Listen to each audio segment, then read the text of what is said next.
Dear children, today I will explain you remaining part of lesson 9. प्यारे बच्चों, आज मैं आपको lesson 9 saviour of the valley का रिमेनिंग पार्ट यानी बचा हुआ भाग समझाऊंगी. मानवी, was she very upset with this habit of the tourists? Was she किसे कहा गया है? मैडम सितलिंग को. मानवी मुकुल जो उनका गाइड है उनसे पूछती है कि वह टूरिस्ट के पर्यटकों के इस आदत से नाराज थी. क्या वह नाराज थी मैडम सितलिंग, क्योंकि उन्होंने ही सब लोगों को इनकरेज किया था इकट्ठा करके लोकल पीपल को और 44 टन गार्बेज इकट्ठा करके वहाँ की सफाई की थी. तो मानवी पूछती है इस तरह से कि क्या वह नाराज थी पर्यटकों के इस आदत से. मुकुल कहता है नॉट रियली, बिल्कुल नहीं, जरूरी नहीं. शी वॉज अमेजिंग, वह बड़ी अद्भुत थी, वह बड़ी निराली थी. I remember her laughing and saying friends the collected garbage matches the surrounding mountains in their height. मुझे याद है वे हंसी थी, उनकी हंसी और उन्होंने जो कहा था उस टाइम, उनकी बात मुझे याद है कि उन्होंने कहा था फ्रेंड्स, मित्रों, the collected garbage matches the surrounding mountains. जो कचरा कलेक्ट किया गया है, जो एकत्रित कचरा है, वह किससे मैच हो रहा है, किससे मिलता है? सराउंडिंग, जो हमारे आसपास माउंटेन्स है उनसे मिल रहा है. इन देयर हाइट, हाइट में, हाइट मतलब इतना ऊंचा ढेर हो गया है कचरे का भी कि मानो एक पर्वत खड़ा हो गया हो. तो जो आसपास पर्वत है उनसे मैच हो रहा है. जो कलेक्टेड गार्बेज है, इतना सारा कचरा था कि उसका एक पहाड़ बन गया था. अब राहुल पूछता है मुकुल से was the rubbish burnt, rubbish यानी कचरा, क्या कचरे को जलाया था? मुकुल बताता है नॉट एट ऑल, बिल्कुल नहीं. That's bad for our environment, वह हमारे वातावरण के लिए बुरा था, इसलिए कचरे को नहीं जलाया गया था.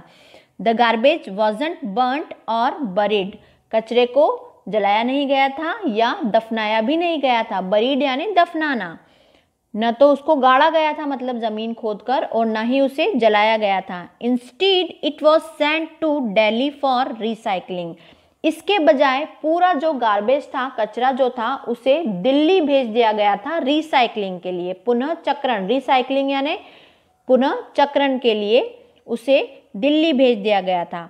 Apart from this madam Sitling gave importance to medical plants, rare herbs and traditional crops in our area. apart from this मतलब इसके अलावा मैडम सितलिंग जो थी उन्होंने क्या किया था? gave importance to medical plants, उन्होंने मेडिकल प्लांट्स, जितने भी औषधीय पौधे थे, मेडिकल प्लांट्स यानी औषधीय पौधे, मेडिसिनल प्लांट्स, जितने भी मेडिसिनल प्लांट्स थे यानी औषधीय पौधे जो थे उनको इम्पोर्टेंस दी, महत्व दिया. रेयर हर्ब्स, जो कि हर्ब्स जड़ी बूटियां थी, रेयर जो बहुत कम मिलती थी उन्हें. And traditional crops in are area, और हमारे क्षेत्र की जो ट्रेडिशनल क्रॉप्स थी, पारंपरिक जो फसलें थी, उन्हें महत्व दिया. This improved the economy of the hills, उससे क्या हुआ? हमारी जो हिल्स यानी जो पहाड़ी क्षेत्र की इकोनॉमी थी, अर्थव्यवस्था थी, उसमें बढ़ोतरी हुई, वो इम्प्रूव हुई. And helped to prevent poaching and illegal uprooting of herbs from forest, और उससे हेल्प मिली बचाने में, किसको प्रिवेंट करने में, किसको संरक्षण में? पॉचिंग, अवैध शिकार, और इलीगल, अवैध जो जड़ी बूटियों को जंगलों से उखाड़ लिया जाता था, उनको बचाने में मदद मिली. Groups of local people were also encouraged to preserve their culture and appreciate their environment.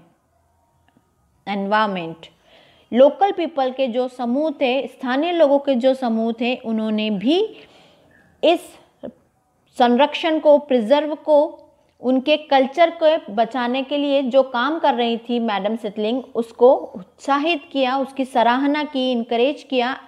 And appreciate their environment, और उनके आसपास का जो वातावरण था उसकी भी प्रशंसा की कि किस तरह से उन्होंने वहाँ पूरा सफाई कर दिया और उसको बड़ा ही सुंदर बना दिया है, वहाँ का सौंदर्यकरण हो गया है। Those who had killed animals earlier began protecting them. जो लोग पहले एनिमल्स को मारा करते थे या जानवरों का शिकार करते थे, उन्होंने भी उन्हें बचाना शुरू कर दिया जानवरों को। क्यों? Because they earned well from other jobs madam created for them. क्यों बचाना शुरू कर दिया उन्होंने एनिमल्स को? क्योंकि वे अर्न कर लेते थे, कमा लेते थे दूसरी नौकरियों से जो कि मैडम सिटलिंग ने उनके लिए क्रिएट की थी, बनाई थी। वो दूसरी जॉब्स से ही कमा लेते थे, इसलिए उन्होंने एनिमल्स को मारना भी पूरी तरह से बंद कर दिया था और वे एनिमल्स को प्रोटेक्ट करने लगे थे। अब राहुल कहता है वर दे हैप्पी अबाउट इट, क्या वे इसके लिए खुश थे, इस बारे में खुश थे? मुकुल बताता है ऑफ कोर्स, निसंदेह, देवर, निसंदेह वे बहुत खुश थे। अब गौरव कहता है wow she deserves a prize for all this.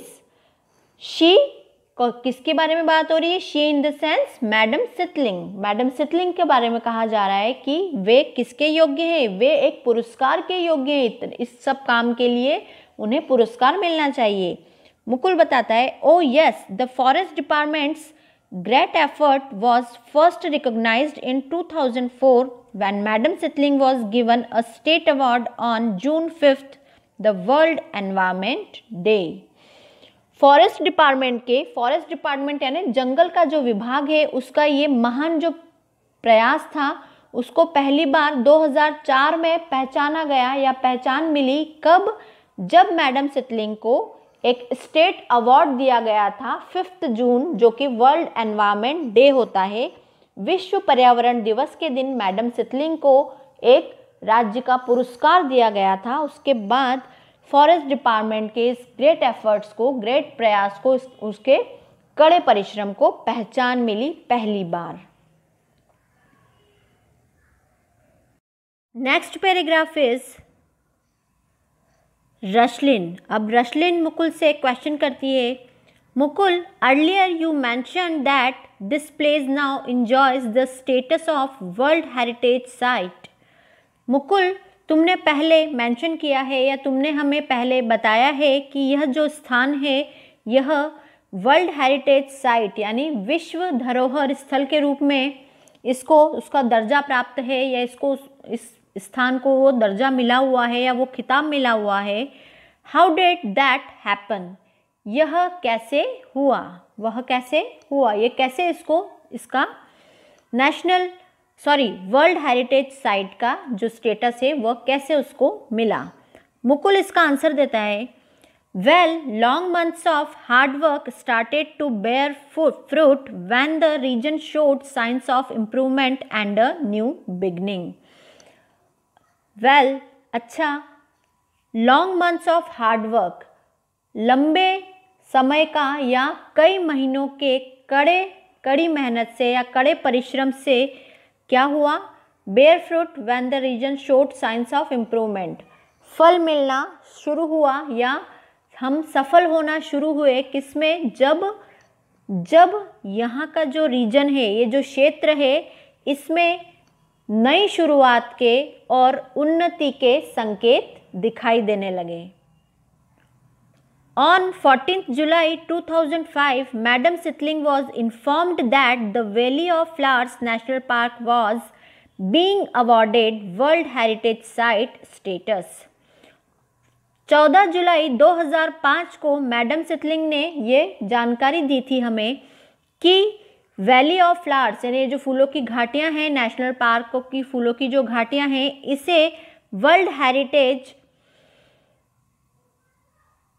Site का जो स्टेटस है, जो खिताब वो इसको मिला है, वो अवार्ड, वो पुरस्कार इसे दिया गया है।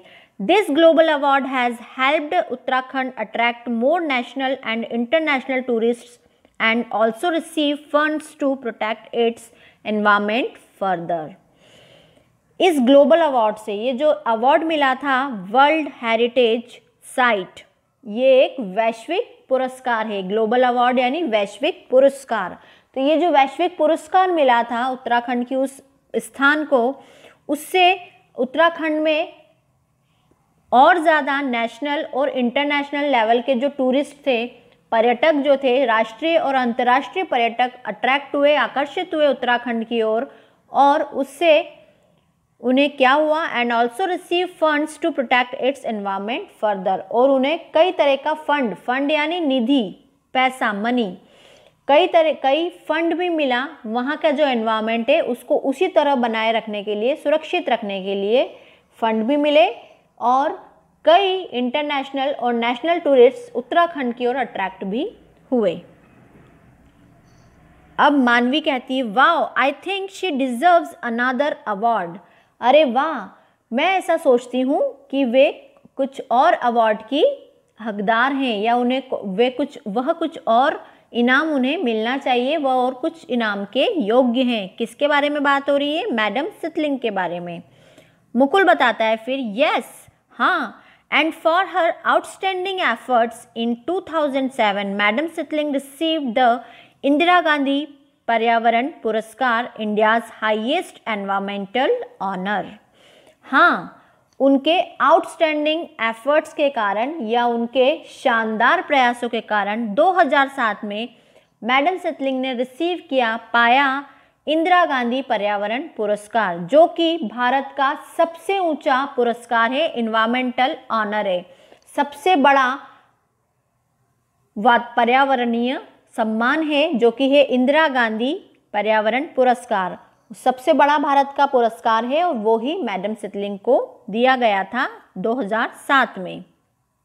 I remember her telling us, मुझे याद है उन्होंने हमें कहा था, our special experiment has shown that there is nothing which can't be achieved if we choose to work together no matter what's the difficulties are. क्या कहा था मैडम सितलिंग ने कि हमारे जो विशेष प्रयोग होते हैं, आर स्पेशल एक्सपेरिमेंट, वे कैसे दिखाई देते हैं, कैसे दिखाई देंगे कि there's nothing which can't be achieved, ऐसा कुछ भी नहीं है जो प्राप्त ना किया जा सके, ऐसा कुछ भी नहीं है। जब हम बहुत ज़्यादा कड़ी मेहनत करते हैं, कठोर परिश्रम करते हैं, हार्ड वर्क करते हैं, तो ऐसा कुछ भी नहीं होता है जो हम प्राप्त ना कर सकें। If we choose to work together, यदि हम साथ में काम करने को चुने, यानी हम सब मिलकर साथ में काम करें, तो ऐसा कुछ भी नहीं है जिसे प्राप्त ना किया जा सके। No matter what the difficulties are, वो कोई मायने नहीं रखता है कि हमें कितनी कठिनाइयाँ हुई, जब हम साथ में होंगे तो हम कोई भी काम को आसानी से कर सकते हैं। जब कठिनाइयाँ कितनी भी आए, यदि हम साथ में काम करना चुनते हैं तो कोई भी ऐसा काम नहीं है, ऐसा कुछ भी नहीं है जो प्राप्त ना किया जा सके। एट लास्ट राहुल सेज, सबसे लास्ट में राहुल कहता है, wow what a difference one person has made. अरे वाह, क्या बदलाव लाया है एक व्यक्ति ने, मतलब कितना बदल दिया है, एक व्यक्ति के बदलाव से कितना कुछ बदल गया है यहाँ।